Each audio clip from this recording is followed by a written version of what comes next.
My name is Andrew Clifton. I come from Kansas City, Missouri. Everybody should know Kansas City is in both Kansas and Missouri. Most of the good things in Kansas City are in Missouri, like Arrowhead Stadium, Royal Stadium, downtown, the airport. Kansas is mostly cornfields. So Kansas City is in Missouri, more than Kansas. And I have to tell that to everybody. So with that said, this is Kyle Hogge. So we come from our club, which is called the Legends in Kansas City. Kyle and I actually are alumni of the club. We both started playing for the club in 1989 as 6-year-olds, which was the first year for the club. This year is 2019, so this is year 30 for our club.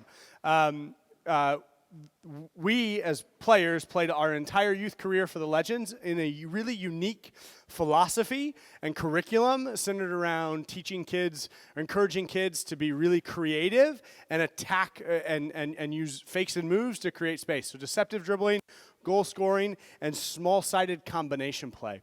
We don't spend time in practice or in training really in traditional methods like non-directional keep away or large games of scrimmaging. Everything we do is everybody with a ball, 1v1 or 2v2. There is sometimes we'll get past that. When I say sometimes, I'm talking less than 1% of the time for an entire youth career from a training perspective. And so it's really unique and different. We presented at the United Soccer Coaches Convention in Chicago in January, and Roy, who I think runs CDYSL or is affiliated with it somewhat, he saw the session, he thought it'd be interesting for us to come out. So that's why we are here.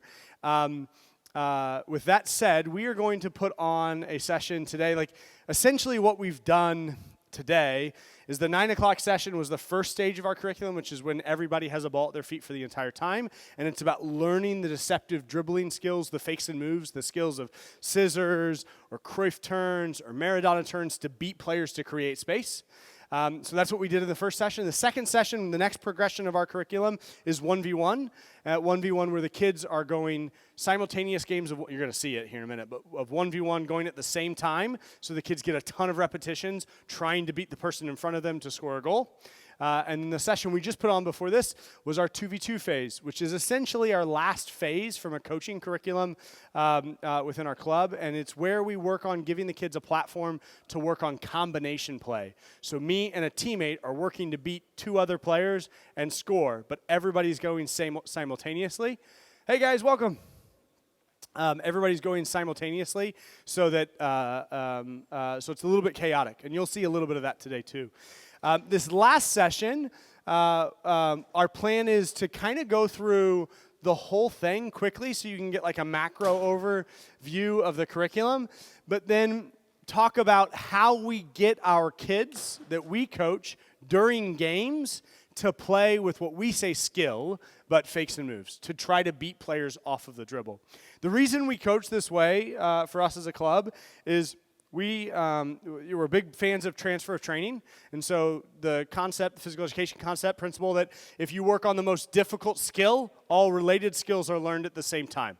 For example, if you can shoot first time and bury it in the top corner of the net, right? Then you can also shoot off of the dribble, you can also pass first time, and you can pass off of the dribble. So when we're working on technique, we work only on shooting technique. And so that's kind of the easiest way for you to understand it. Let me also say that the point of soccer is obviously to score more goals than the other team, right? But specifically, we think the most difficult thing to do for a team in soccer is to break down the defense in the final third and score, right? And so that is why, as a club, we work almost entirely during training sessions, well, actually entirely during training sessions, on beating players off the dribble, beating players with only one partner in a combination play, a wall pass or an overlap, and shooting. And so recognizing that if our teams can do that really well, passing sideways and backwards, they can do as well. I was going to say it's easy, but it's not. We have to talk about that too. But we use the game time to talk about that too. So with that said, Kyle's going to get him going here in a moment into a skill warm-up. But it gives me an opportunity to talk about kind of our first stage in training, if that makes sense.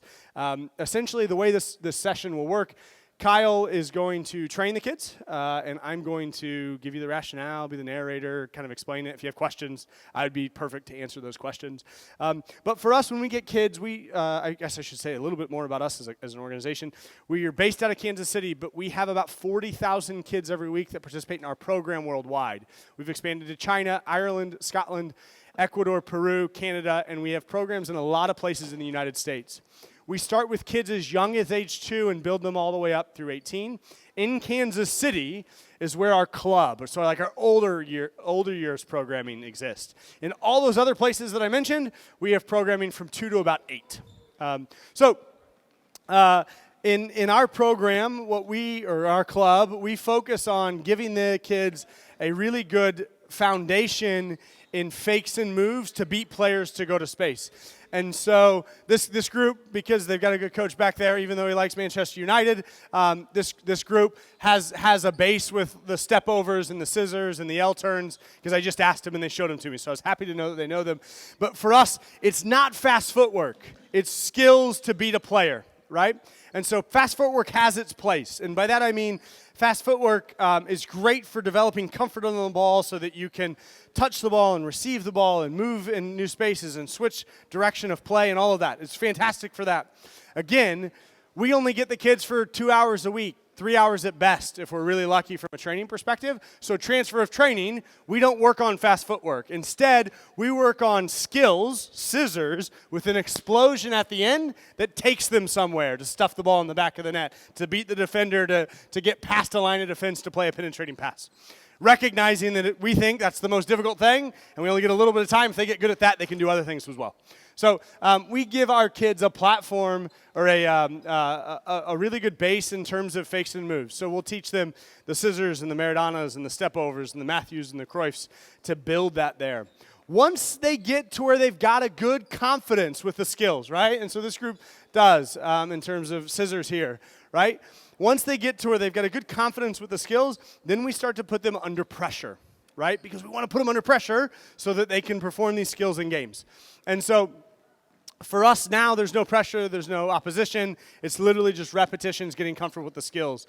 And then we're going to move into the 1v1 phase of the curriculum. So I hope that makes sense, and let's get them moved into that next section now. Let's go straight into 1v1s. Okay.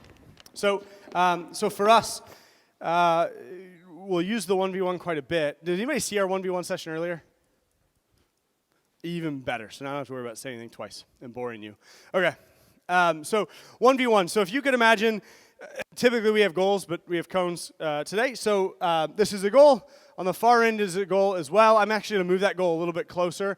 And the reason I'm going to do that is that we want to put the kids in a scenario where they're doing offensively, when they have the ball at their feet, they're doing only one thing. They're trying to use a skill or a fake to create a little bit of space to shoot. That's the only thing they're focused on. And so if the field is too big, then what it becomes a track meet, and they're running too much, right? And they're not getting enough repetitions on using the skill to create the space to try to score. Defensively, because if you have the ball, you're defending the ball. Defensively, we want the goal to be near. We want to put some pressure on the kids, right? That they don't want to give them any space because the kids can shoot from here, right? And so we've got to be tight and make it difficult for them to score. As well, offensively, if the defender's here and the goal's there, if I lose the ball here, right, I might give up the goal. And so it creates as much of a pressured environment, but it's manageable for the kids so that, right, their comfort zone's expanding, right? But they have to really focus and work hard. Also, it's 1v1. There's nowhere to hide, right?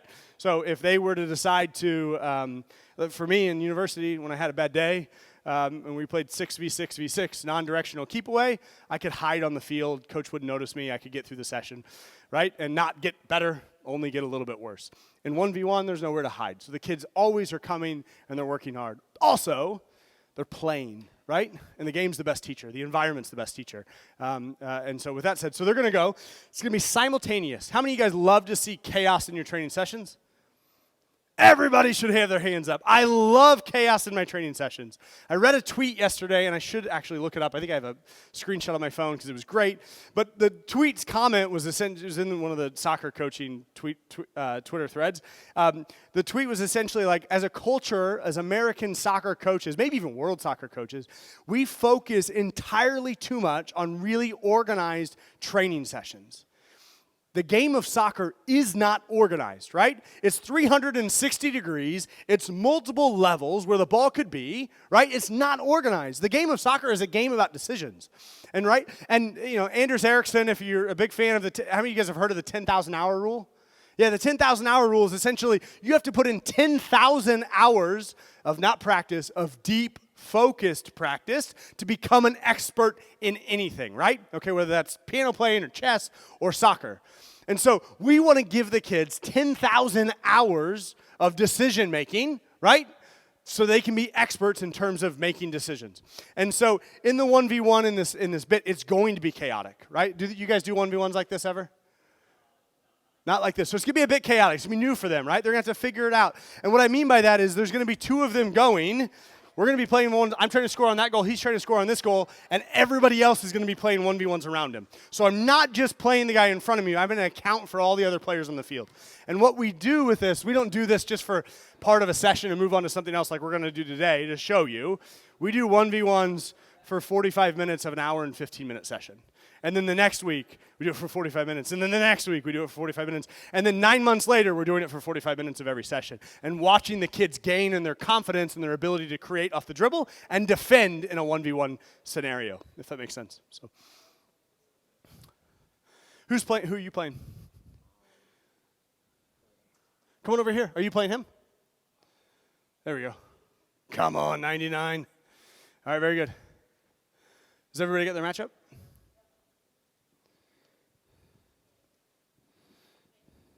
All right, so how this works, Kyle, you explained it to the boys, right?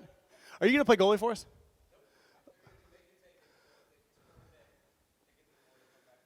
Very good. So for us, a lot of times we score keep in training. I think I talked about it last time. We're not today for time purposes, but we score keep in training. Sometimes you'll have a scenario where you only have one goalkeeper on one end and no goalkeeper on the other end. Or sometimes you have a scenario of a real goalkeeper down there who's good at goalkeeper and just a spare field player down here who's probably not good at goalkeeper. And so in those scenarios, we try to do make it, take it most often. That way you don't have to go against the awesome goalkeeper the entire time and you get to go against no goalkeeper. So if this group scores in that end, they'll gather the ball and they'll try to score in this end. Nicholas is pretty excited about the YouTube video. Sweet. Trying to show off. He said he's got a girlfriend that he wants to impress. So let's get Nicholas some new subs. All right, play. Be creative, guys. Use your skill. Use your skill. Explode. Skill and explode. Remember, Skill and explode. You have to try one. No out of bounds, guys. No out of bounds. Kyle said it, no out of bounds. So again, we want to use the time to get better. So we don't play without out of bounds. We never have during 1v1s. When the ball goes past the goal, it's a race to get it. Whoever gets it, they're going to try to get back on the field and score. We don't want our kids arguing over whether the ball's out of play or not. We don't want the kids standing there waiting to retrieve the ball. We want everything to be going because we're trying to be as efficient as possible, get as many repetitions as possible. Good hustle, boys. How creative, so what guys? can you create? Skill and How explode. Skill and explode. Good stuff, 24. Well done. Good finish. Well done. Good finish. Good. All right, grab it and go. Remember, it's make it, take it. So if you score, you keep it. You go the other way now. You go the other way. If you score, you keep it and you go the other way. So the purpose of this session is to connect you with how we get kids to use these skills in games. Well, obviously, the first method for getting kids to use fakes and moves in games is they got to do them in practice, right? And 1v1 is the best method for doing that. And so we're going to do 1v1 to give them that head up, guys, head up, if you will. Eyes on space. Good, go at him, go at him. What do you got? Show me something, show me Great something. hit, 29. Good, explode. Now, from a keeper perspective, hopefully he's having fun. He might be a little bit frustrated because there's too many balls and he can't save them all, right? For our keepers, we're explaining to them, look, you're not going to save all the balls. Pick one, try to save it. If you save it, great. If you don't, move on to the next one. Make the next one a positive, productive thing, right?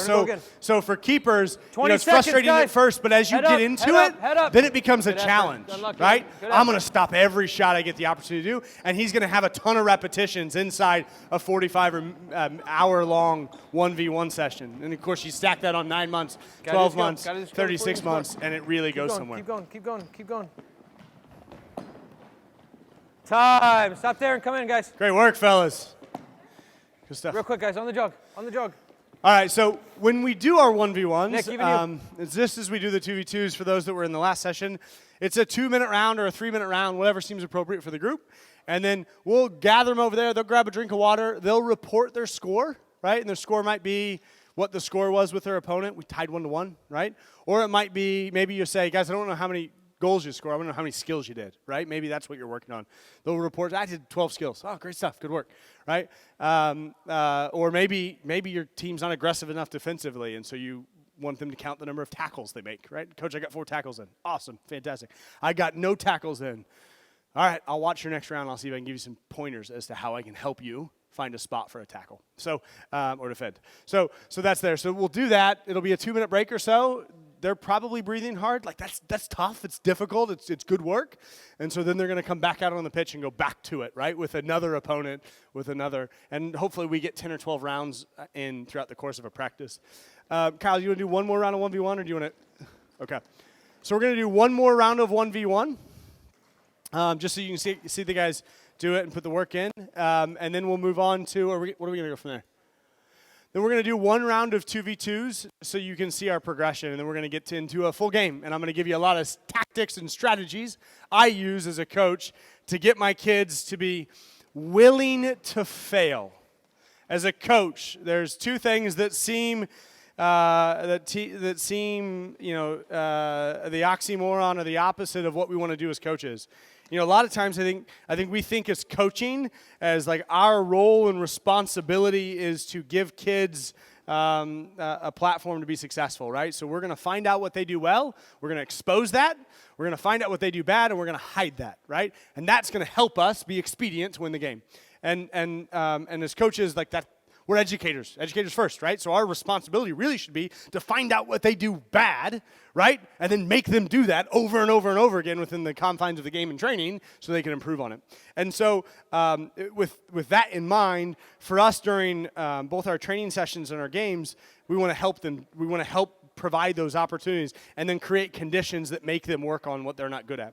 So that's one thing that I think is kind of the opposite of normal. The other thing is so we create chaos, but we also want our kids to fail. Like, we want our kids to fail. As coaches, we've got to demand failure from our kids, right? Of course, within the confines of doing that, we have to explain to them, guys, failure's okay. In fact, if you're not failing, you're not trying. You're not getting better.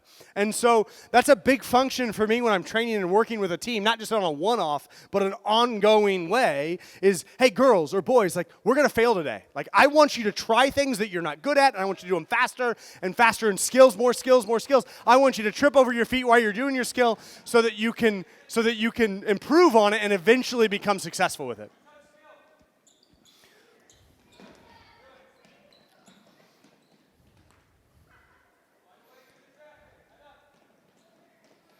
He said, find a way through the traffic. Again, what we're doing is we're creating a really difficult, tight space environment that's difficult for the kids to navigate, and we want them to figure it out, right?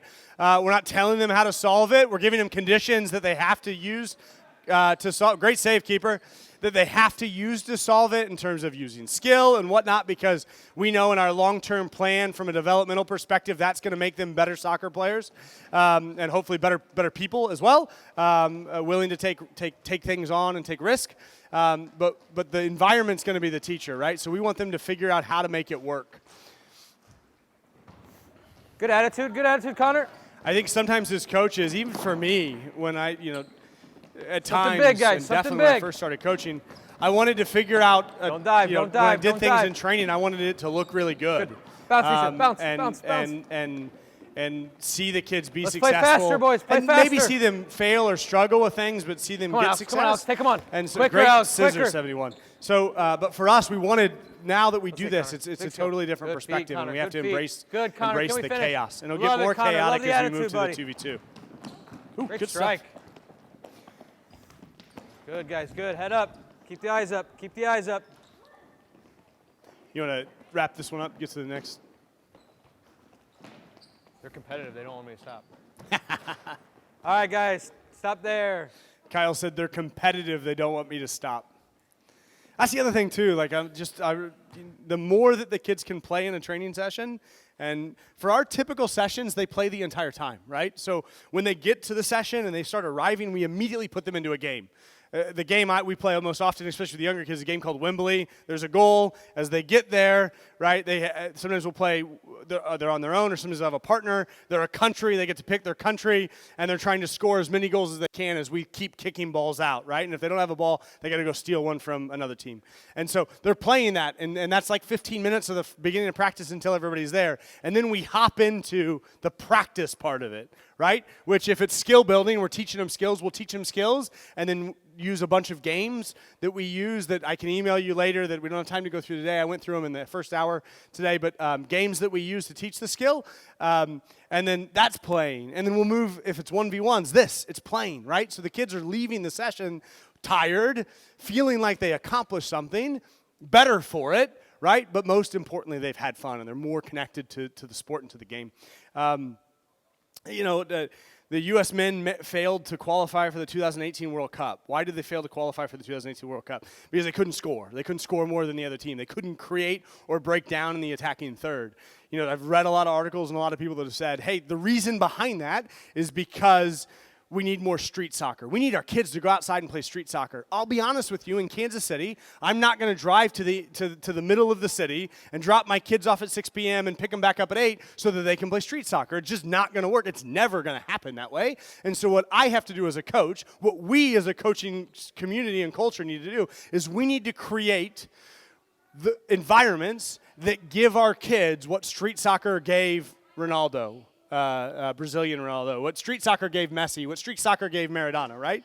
Which is decision-making over and over and over again, this attitude of I can do it, that I can one-up the next guy, the guy next to me, right? And so that's got to become a part of our coaching culture, which, we're big fans of and think we've done. So we're carrying into the 2v2. I did a big session on it before, but I'll explain it to those that weren't there. So just to explain, this guy here and these guys are teammates. They're playing those two. It's going to be simultaneously. We're all going on at the same time.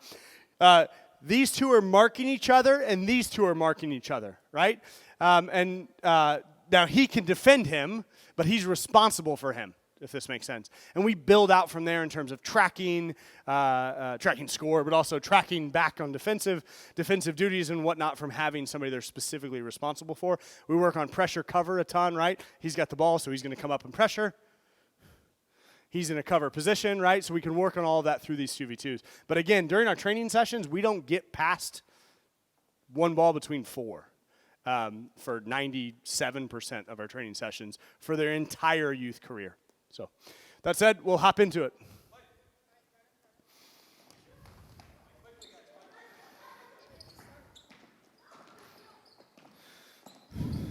Use skill. Be creative. Attack. Unlucky. Good idea.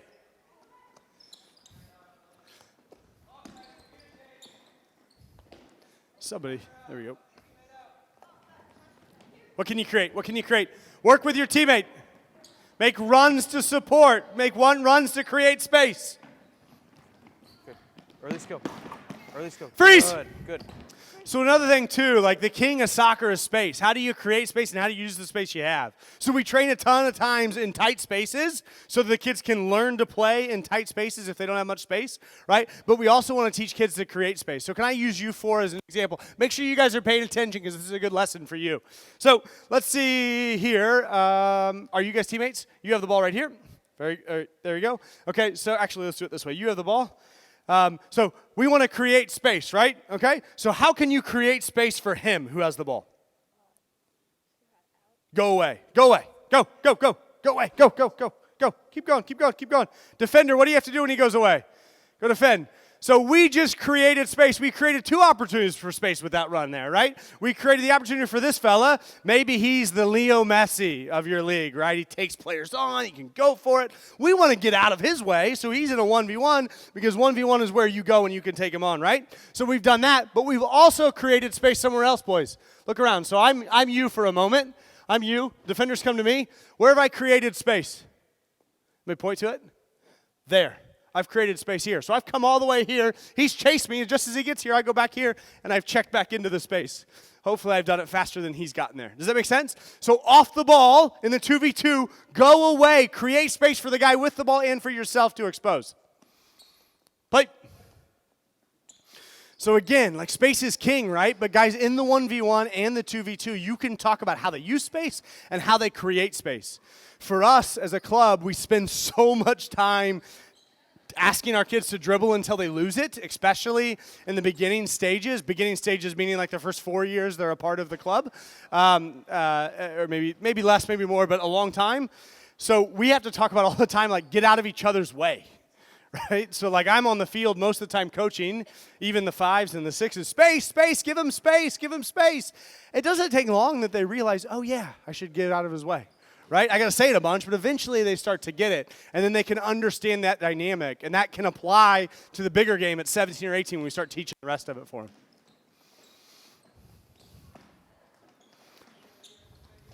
This 2v2 is great also for tactic, like the pressure cover defensive tactics. It's also great for combining and working together with a teammate, but all done within the confines of getting a ton of repetitions. Again, economy of training, efficiency in training. These kids, we didn't take the time to explain it. There's so much nuance to it, but the way this should work is when the keeper gets it, he rolls it to the side, and the defensive team gets it. And so what that, like I just noticed an episode that we won't correct now, but then the keeper gets it, he gets his hands, rolls it to the side, and they're attacking from here, but the defensive team's going from here. That's a good look. But it's explained in the book and the information that I can send you guys. I love it. I love that. Awesome goal, guys. All right, stop there. Get a drink. Very good. Grab a drink, guys. We're going to get into some gameplay. You want to play some games? Cool. Okay. So this is a little bit unique. We're going to make the field. We're going to use the whole gym. We're going to make the field bigger. I'm realizing with the bleachers, we need to move the goals a little bit that way, Kyle. But we're going to do this because we notice with our club, we do a really good job. We have, in Kansas City, 100 coaches or so. We have about 2,500 kids that get professional coaching in our club on a weekly basis. From age 2 all the way up. We have a program called Happy Feet for young kids. Story time with a soccer ball. We use stories and adventures as a way to connect them to soccer. So that's the beginning stages of the program. The kids love it. I actually work in that more than anything else. And then we build up from there. With that said, we've noticed as we train coaches in our club that aren't like Kyle and I who grew up in the system, that it's really easy to get them to run really good training sessions, like really good training sessions, as in what we want them to do in training. Like we can do that. Like we've gotten pretty efficient at that. Like we walk through our training facility and go from field to field to field, and everybody's doing a pretty good job of running our sessions. What we've noticed that we need to provide more support in, and we're trying to build out some solutions for that. We're actually using video quite a bit to do that, but we need to do a better job is helping them in the game aspect, right? So for instance, there's a 2009 girls team where a parent emailed us really proud last weekend and said, hey, our girls did 35 skills meaning those deceptive dribbling skills, 35 skills in the game on the weekend. You know, can you give us a barometer? Like, how good is that? And they have a new coach who's new to the club, and so they didn't know, but they thought it was great. 35 for us isn't really all that great. Like my U5 team, to give you an example, will do 150 in a 45-minute game. To give you, because when they get the ball, they just do them until they lose it. To give you some perspective, and so we recognize we got to do a better job of helping our coaches get going games. So we're going to split them into 2. I don't know how many. Kyle, you going to play 6v6? Can we do 6v6? Cool. All right. He's going to split them into 2 groups. They're going to play 6v6. So if you could imagine, like you're out. Are these guys 7v7 or 9v9? 99. So imagine it's a 9v9 game, right? And so Kyle and I are going to be coaching. And during training, we will have done a ton of different solutions to, or a ton of different work in terms of encouraging them to play with skill while they're in practice. And then we get to the game. And so, like, strategy number 1 is just yell skill a bunch. And like we have coaches that like we get mocked actually by other clubs, but like coaches that'll yell it 122 times in a game. I think we had a parent on an opposing team count for us once and emailed us because that coach and it was a new group. They'd never played with skill before, and so that's all he yelled was skill, skill, skill, Johnny, skill. Right? So that's one tactic we use. But we use other things too in terms of highlight reel. That's one of my favorite ones, and I use it not just for skill training, but we have equal playing time in the club, so every 5 minutes we sub, right? And there's a rotation of who goes on and who goes off. So every 5 minutes is a segment of the session of which we ask the kids to play with as much skill and effort and energy as they can. And I yell highlight reel 1,000 times. I'll do it with these groups. Kyle and I will do it together, but do it with these groups. Yeah, who's going to be on my highlight reel? Come on, let's see a skill, Johnny. Come on. All right, great, that's awesome. Who's going to be the next one to get on my highlight reel, right? And at the end of the 5 minutes in the game, I then holler out for everybody with an earshot, so hundreds of people probably watching this game or neighboring fields, Johnny and Emerson were on my highlight reel. That's awesome, guys, right? And as I started to do that, my parents then started cheering, like, yeah, that was our highlight reel this time. But it was all centered around using skill within the confines of the game.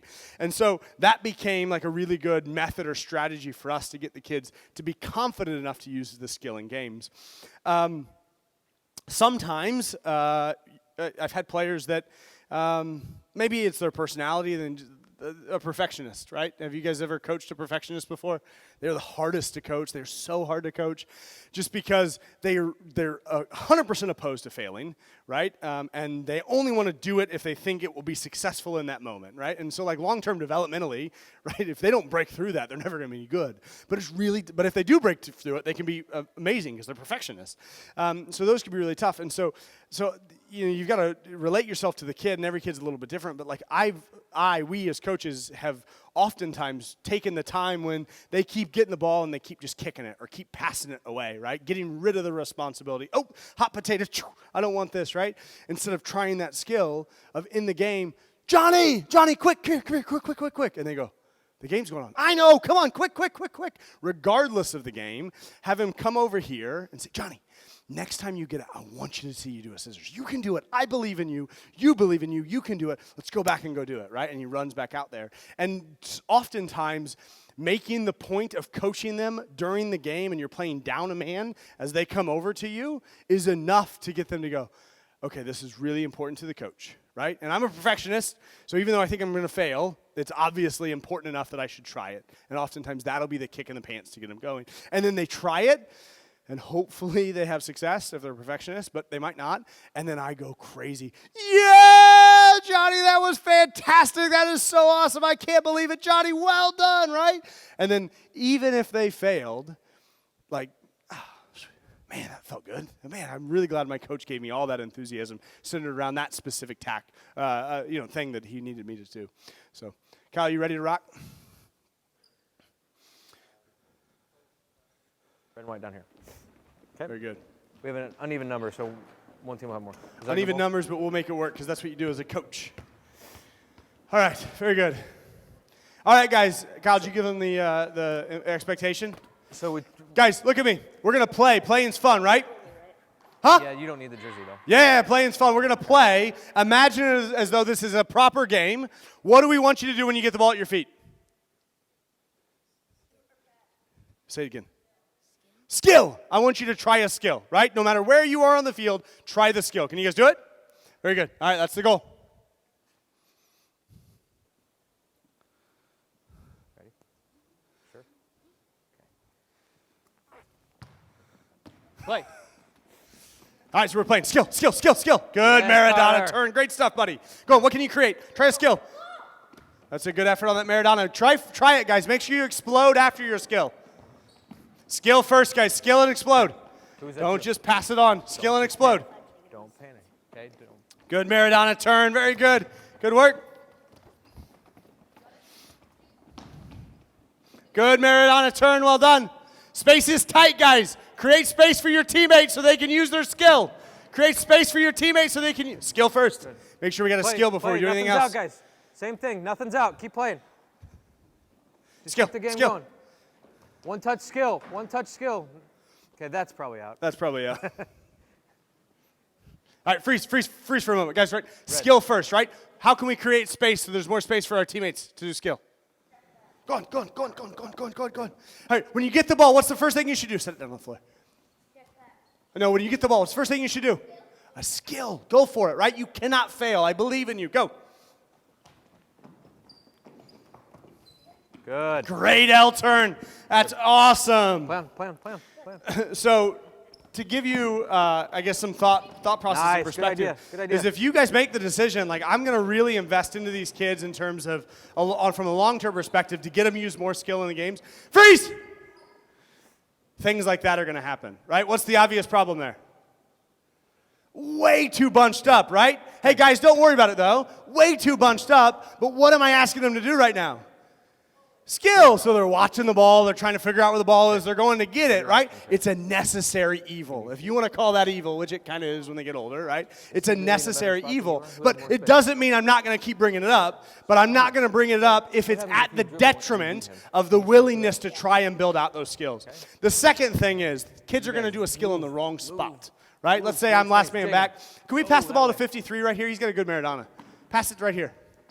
Well, I don't know if I'm good enough. Right here, 53, hold it, right? He's last man back, right? He tries a Maradona turn because you're a good defender. You take it and bury it in the back of the net. What should we do? Awesome job. Fantastic Maradona turn. You tried it. That's all that matters right now. I don't care if you lose it. Just try it. Did I scare you? Skill and go. Skill and go. Skill and go. Good Maradona. Great work. Space. Hold up. All right, spread out. Give him space. Give him space so he can do skill. Where's the skill, Connor? Skill 11. Good Good turn. Skill, scissors. Try that scissors first. Good work. And stop. I'm going to try a technique now, okay? Actually, you guys keep playing. I'll explain it to them. Don't listen to me. I'm going to try a technique. One of my favorite things to do is count. Count the number of skills they do, right? One time I had to bring an entire cookie cake to practice because they got 117 skills in and a half, right? So I'm going to start counting them. Who's going to get my first skill? How many can we get in? How many can we get in? Who's going to get my first? Try it. Oh, there's one. There's two. He got two in. There's three. Who's going to get four? Where's the fourth skill? Come on, who's got it? Who's got it? Who's got the fourth skill? Come on, try something tricky. Yes, there's four. Oh, there's five. Unlucky. Freeze. Spread out. Hey, guys, we want to do skills, right? If we're on top of our teammates, they won't be able to. We're 7 skills deep. Let's go. Where's 8? Who's got the 8? Who's got the 8 skill? I'll try that 8. Don't pass the responsibility to somebody else. Give it a go yourself. I saw 8. Where's 9? Where's the 9th skill? Where's the 9th skill? Come on, guys. Come on, fellas. Oh. Skill and explode. Skill and explode. Yeah, that was 2. We'll give 2 for that. That takes us to 11. Where's the skill? Yeah, there it is. Well done on the Cruyff. Good save, that Nick. takes us to 13. Come on, can we get to 15 in the next 10 seconds? Can we get to 15 in the next 10 seconds? Something tricky on the ball. That may have been a rainbow. Defender, don't let him do a skill. And freeze. Good work, fellas. Hey, guys, as I'm counting those skills, does it make you more inclined or less inclined to do the skills? Less for 53. Sounds like a center back, right? For most of you, it's more inclined, right? Especially when it's coming with my enthusiasm. But what's getting in the way for you to do the skills? The defenders and? Because I'm talking? I'm trying to help you, man. Space! Yeah, space. You nailed it. Is it tight? Yes, it's really tight, right? So if your team has the ball, what should you do? Spread out. Create space. Why are you creating space for the guy on the ball? So he can do skills, right? So helping him understand the why behind what we're doing is also enormously important in this context. All right, you guys can play for a bit, and I'll chat to parents. Do this. Or do this. Coaches. You can beat somebody. Take somebody on, Misha. Take somebody on. So Good. obviously, as well, like from a coaching perspective, if you decide you're going to invest into this a little bit, you're going to finish with some playing, some scrimmage at the end of practices. That's a great time like this to do some of this that I'm talking about that'll help them gain some confidence when it comes to the field. Also, remember, we have way too many kids in a really small space from a game perspective playing right now. On the big field, the game's going to be slower. There's going to be more opportunity to do skill, which would be great from a confidence-building perspective. Try jigging. Yes, yes, Dan, well done! There you go. See, and 10 awesome. Maybe, right? A few times earlier had an opportunity for skill and chose not to, right? So even just in this bit of time, at least I like to think that he's a little bit more willing and confident to try it. Up, Connor, up.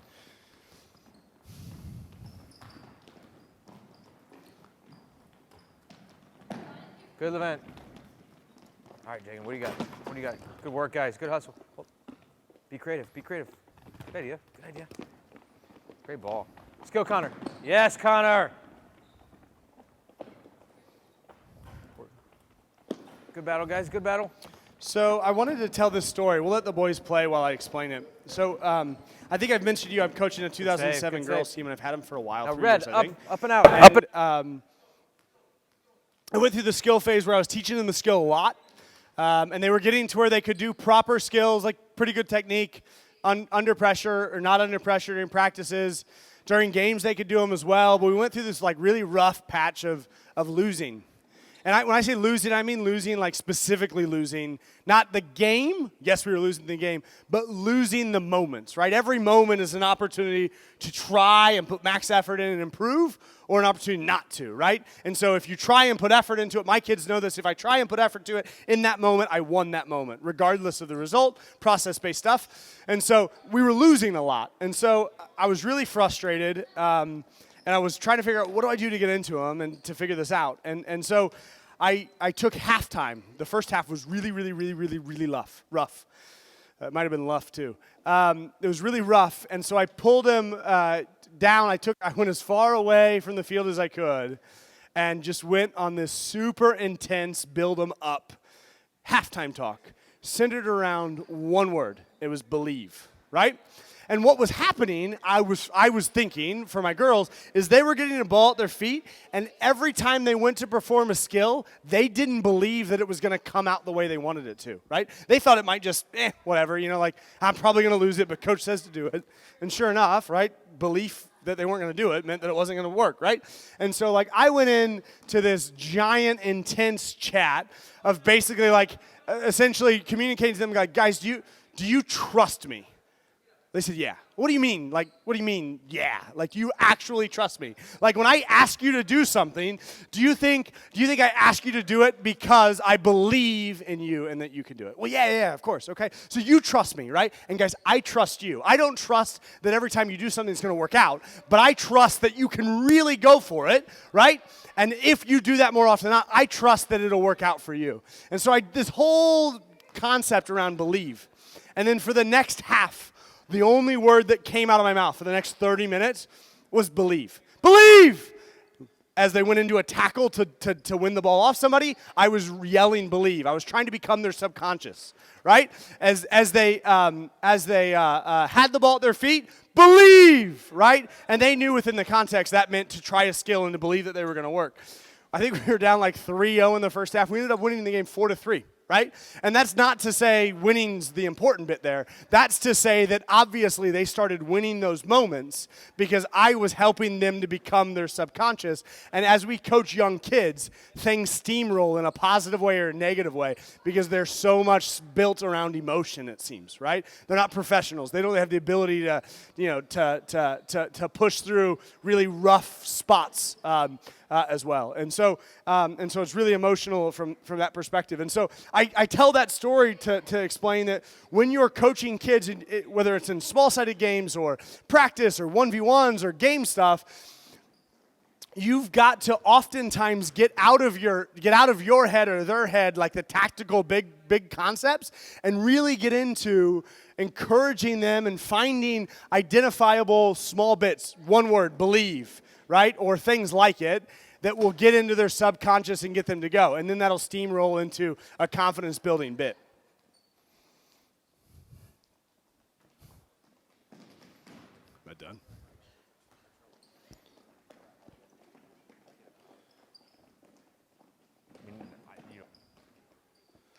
So I'll mention this as well because I don't think everybody's here for the last session. So that's a great turn, 12.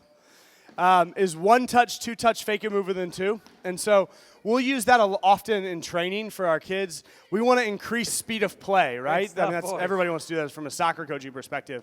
And so for a lot of people, they increase speed of play by doing training sessions where it's one touch only or two touch only, because then they can't dribble and take 12 touches, killing space and killing the flow of play. And so for us, we do it a little bit different. We do one touch, two touch, or a fake a move within two. So inside of those first two touches, they can shoot, they can pass, or they can do a fake, a skill, right? If they do a fake within those first two touches, then they have unlimited touches. What it means is it increases the speed of play for our kids, but it doesn't take away the ability for them to dribble, which is a big function of the game, right? And we don't want to create players that are sideways and backward all the time. Excellent, guys. Or most of the time. And so, so the dribbling portion of that is key. And so, for us in games, if we don't feel like the skill is being, and this can even happen in an elite level U17 game. Like our guys have just gotten way too into sideways and backwards and safety and not dribbling and taking players on enough. We'll change it and say one touch, two touch, fake move within two. And immediately our guys hear that and they've trained it over a period of time, and we'll start to then play with a lot more skill. And it'll really help to increase the level of bravery or willingness to take risk within the confines of the game. All right, guys, next goal wins. Try a skill first. There's a Cruyff. Come on, 11. Take him on, Connor. Yes, Connor. Good stuff. Have a go. I don't know that we've had a goal yet, so that. 10, 9. Great merit out of turn. Is that 10 again? No, 70. And stop. Very good, guys. Grab some water. Okay, so I'll wrap up by saying. Great stuff, guys. Awesome. This was a lot of information that we tried to cram into 45, 50 minutes. It's also a lot of information we tried to cram into 4 different sessions back to back.